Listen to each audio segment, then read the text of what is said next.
Hey there, kings and queens. Welcome back to the Queen of Abundance Tarot channel. I decided to do the video today, okay? The video about my personal DV story, okay? If you have not been to this channel before, welcome. I decided to do this video simply because I feel like this is not talked about as often as it should be, okay? I also wanted to share my story because this may help someone who's listening to my voice right now. So if you're new to my channel, if you haven't subscribed, please go ahead and do so first of all, and thank you ahead of time.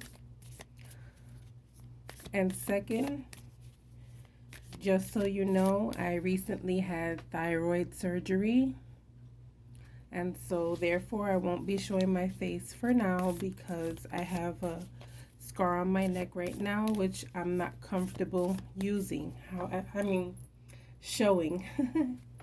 However, if you want to see what I look like, just go ahead and go directly to my channel, and you can go ahead and look at a video maybe from a month ago. And you can see exactly what I look like, okay? Before I start with my story, I do want to say that if you are a minor, younger than 18, I have to let you know you should turn away. This story is very graphic and has some parts to it which I'm not comfortable with anyone under 18 hearing about, okay? Also, I do want to say that I'll be reading 3 cards, 3 messages, giving you guys 3 messages before I start telling my story, okay? All right, I'm a little nervous. I'm a little shaky. I have never publicly told anyone this story. Only those who are near and dear to me know about this story, okay? So this is my first time. I'm very scared. You may hear me jumping from one situation to another and then going right back to the other situation because I forgot something out of nerves, okay? But I'm going to try to keep my timeline together for you, okay? So your first message says, a blessing woven in truth. Have the courage to speak your truth, and a heavy burden will be lifted. It is the best that everyone involved know where they stand. The truth will set both you and others free. This is a blessing for all concerned, but most of all for you, dear one. And this is what the picture looks like. Okay, that was the first one. The second one says, Namaste blessing. A divine in me acknowledges the divine in you. I bow to you and honor your inner light of pure and unconditional love. Eternal peace be with you. Eternal love be with you. Eternal joy be with you through this serendipitous blessing. And here's the picture to that message.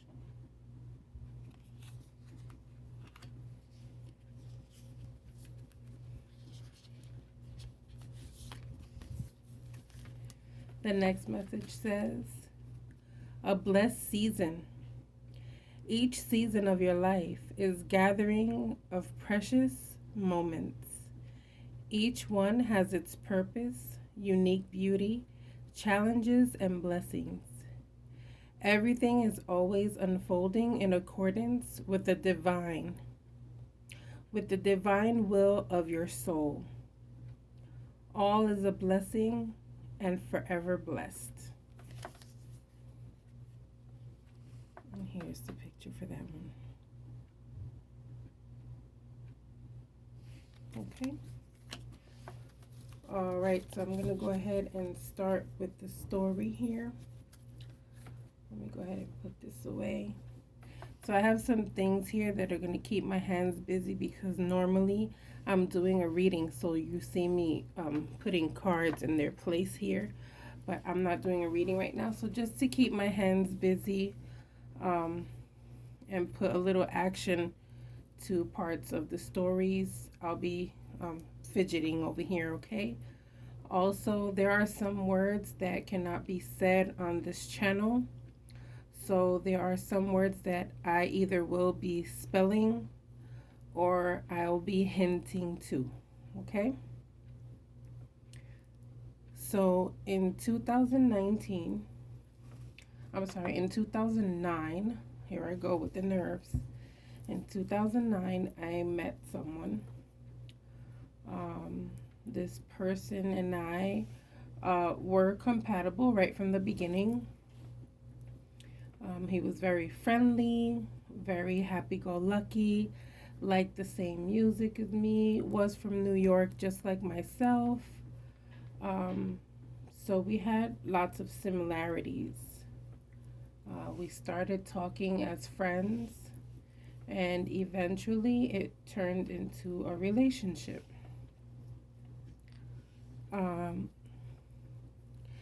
This relationship was fun.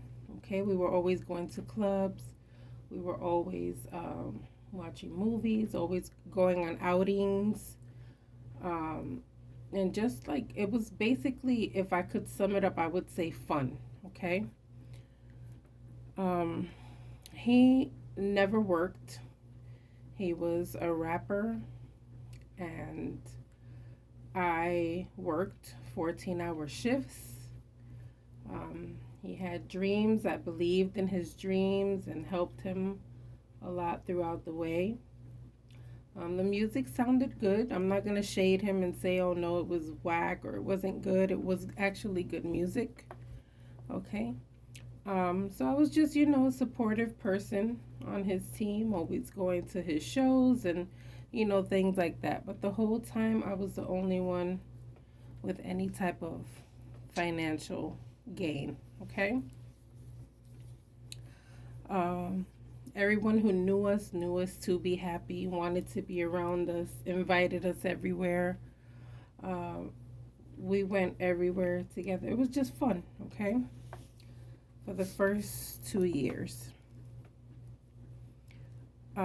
As we went into 2011, I noticed that he started comparing me to previous people in his life. All of a sudden, he started crying about past situations in his life. He started blaming his exes for a lot of situations in his life. And also confessed to me about a previous physical altercation that he had with someone. And kind of said that she deserved it, okay? And so there was the first red flag, okay? Got to a point where he was belittling me, telling me I should look a particular way. I should lose weight. I should maybe get my hair done a certain way. Comparing me a lot to either exes or someone who he liked, like a star, for example, Beyonce or something like that, right? Just basically, belittling me. I put up with it. I blame myself, oh my God, yeah, you're right.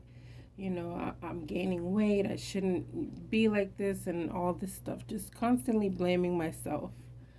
And so,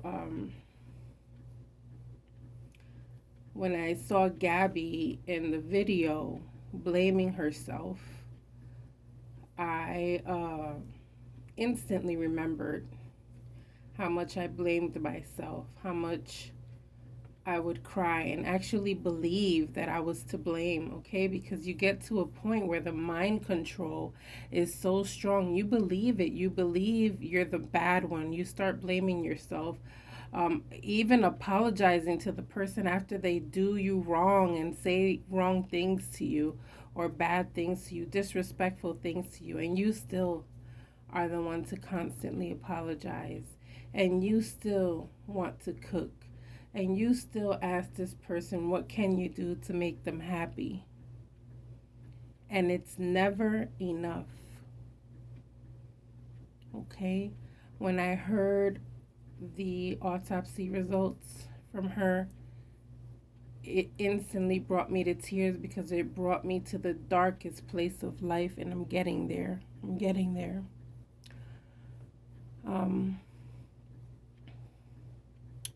In 2011, as I told you, things started changing, behaviors started changing. At one point, he got angry and punched a hole in the wall. At one point, he grabbed our dog and kind of was like shaking him because he peed by mistake on the rug. And at one point, got mad and started throwing the cans from the pantry for no reason at all. I wasn't even in the same room, and I heard, cans being thrown, and I'm like, what is going on? So I look, and, he's just throwing cans from the pantry for no reason, having a fit. The behavior was just completely out of order. 2 years of, fun, and all of a sudden, red flag after red flag after red flag. It was just becoming a lot. Something inside of me told me that one day it's going to be me, okay? I remember calling one of my best friends at the time and telling her, hey, if I ever call you and hang up, I need you to dial 911. And she's like, what's going on? And so I was like, he's just acting funny and I'm getting scared. And so I said, I need you to promise that you will call 911. And she said, I promise, sis. Okay. My parents had arrived to Tampa from Puerto Rico. My mom was going to have surgery over here in Tampa. And they also came because they wanted to buy a home. They wanted to purchase a home that I would permanently stay in and that they could visit whenever they would come down on vacation. We wound up purchasing the home, moving from one home to the next. And while I was moving everything to my home, I'm skipping over a part that I actually got him a job at the place I was working at. It was probably his second week at the job. And the day of my mom's surgery, I was nervous that morning. I thought I was nervous because of her surgery, but I feel like my intuition was talking to me, telling me something is going to happen today. So the day of my mom's surgery, it's probably like 6 something in the morning, getting ready for work, and so is he. All of a sudden, he can't find a belt. And so I'm like, I don't know where you put it. Sometimes you put things in one place, sometimes you put them in another. This house has a whole bunch of boxes in it because, we had recently moved to the house. So I don't know where you put it.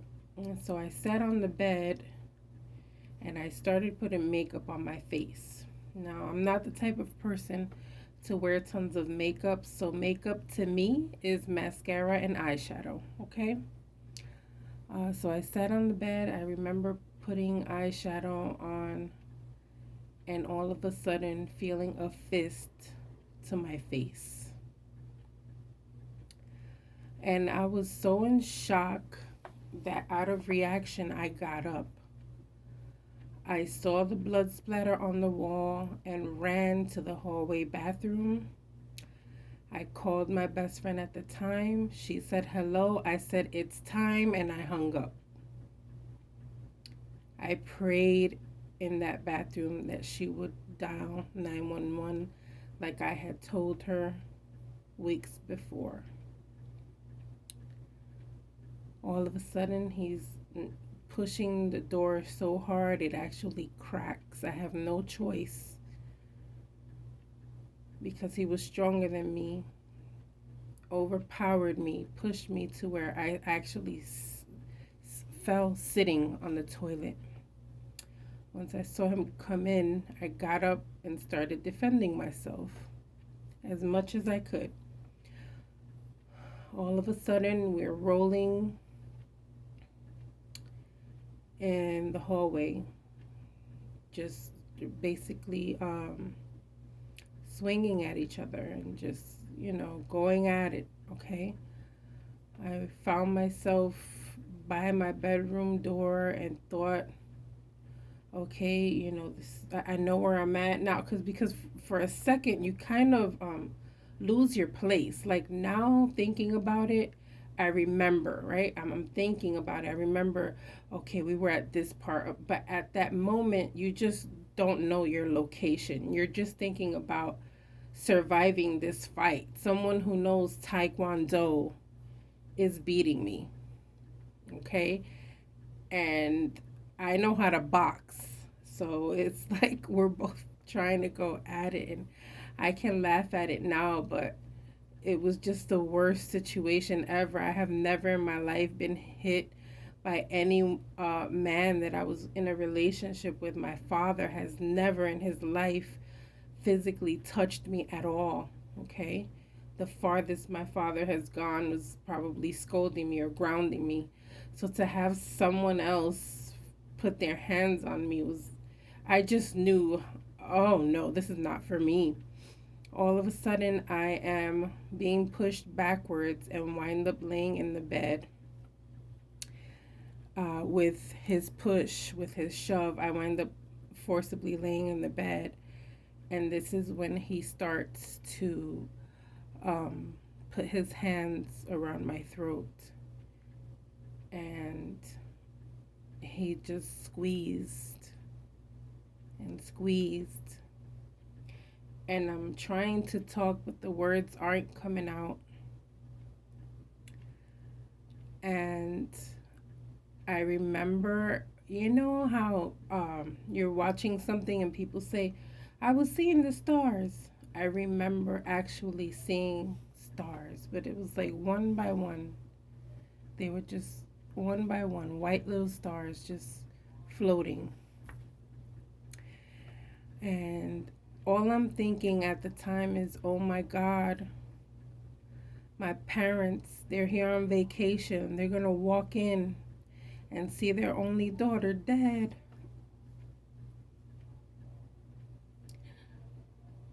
They're going to be so hurt because at the time, when you're about to die, you don't think about yourself. You think about the people who are going to hurt when you're gone. And so I'm like, oh my God. So I'm like, now I'm like praying. And I'm like, oh my God, I pray for their peace. I pray that they're strong. And I remember at this time, like, losing my voice. I could barely talk, and I'm saying, I can't breathe. I'm uttering the words, I can't breathe. I can't breathe. He's just pressing with the evilest face I've ever seen in my life. And all of a sudden, I feel myself, I know I'm fading. I'm no longer strong enough to fight back, to punch back. My arms are weak. I'm just down. I can't even lift them at this point. And I remember looking at him and saying, you, I'm gonna spell this, guys, because I don't want YouTube to have an issue with this video. But I said, you Killed. Me. With the amount of voice that I had left, I said those words. He let go and in shock screamed, "Oh my God, what did I do?" And I got up and I started coughing for air and coughing for air. And all of a sudden, I see every time I cough, there's splatter on the wall. And I'm like, oh my God, like, this is bad. And I run to the kitchen. I grab something and I come back out and I said, "You have 20 seconds to go because now it's either me or you." And he ran out the door, and as soon as he ran out the door, maybe 30 seconds later, the police arrived.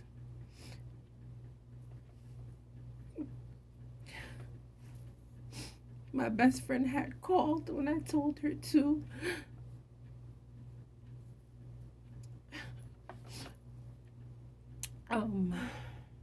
The door was open because he had just run out, and I was just sitting trying to, get my air back and coughing. And the cops ran inside, and there was a female and a male.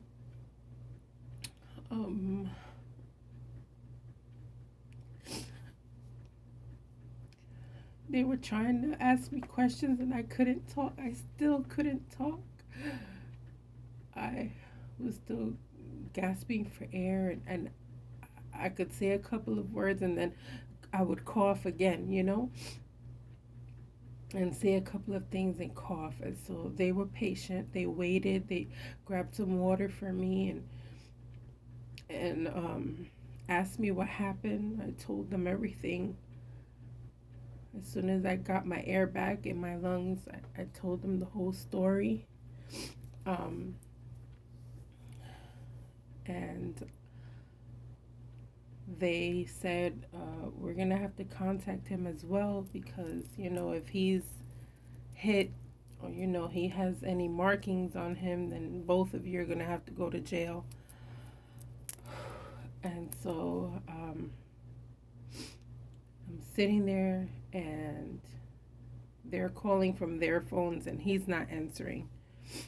And so they said, "Do you think he'll answer if you call?" And I was like, "Most likely." And so I called, and instead of saying hello, he starts bursting out with all of the cuss words he could find. F and B, stupid B.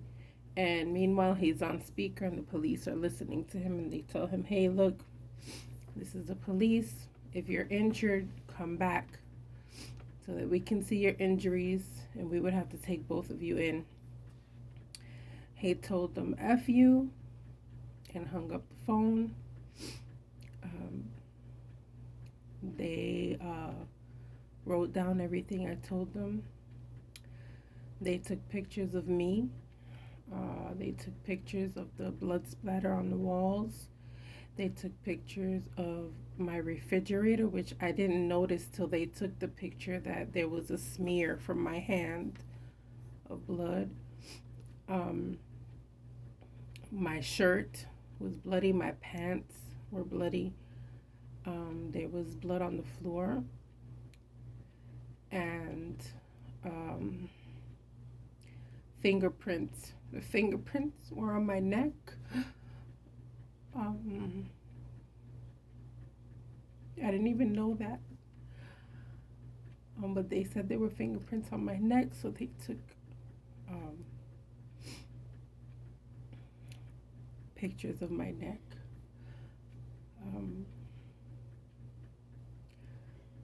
I called a couple of my best friends. They came over as soon as they could, and I swear I had the best group of friends that supported me at the moment and just couldn't believe what was happening. And when the police left, I had to call my parents to tell them what was going on. My mom was still in the hospital. She had just had surgery. And I had to call them with this mess.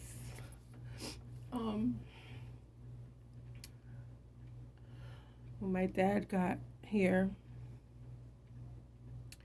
the look on his face broke my heart. Like the last thing you want to do in your life is hurt your parents, right?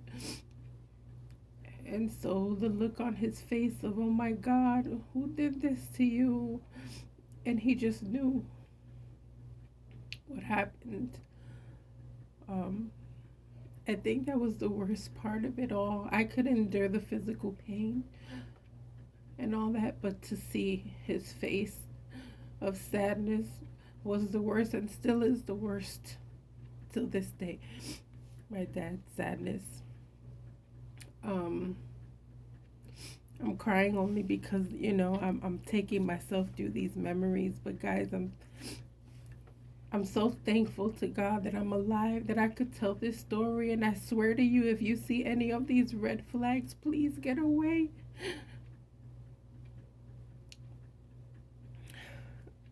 Gabby Petito's story, I've been so invested in it. I've done 3 readings on it. I've been watching every single thing that pops up with her name on it, to a point where it's become an obsession. And I feel so bad that her family has to endure this pain. And so I'm begging you, if you're going through anything similar, please reach out to someone like I told my friend. Give the code words. Let them know something is going on. Don't stay quiet. Leave whenever you can. Don't be afraid to leave. Be afraid to stay. There's a light at the end of the tunnel. There's a beautiful life waiting for you. There is someone who is ready and willing to love you the way you're supposed to be loved. God wants the best for you. Your family and close friends want the best for you. Please look for resources. Call those numbers.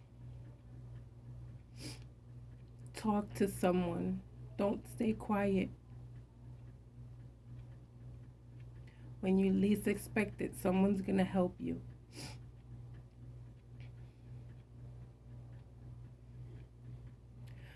I'm going to end this video now.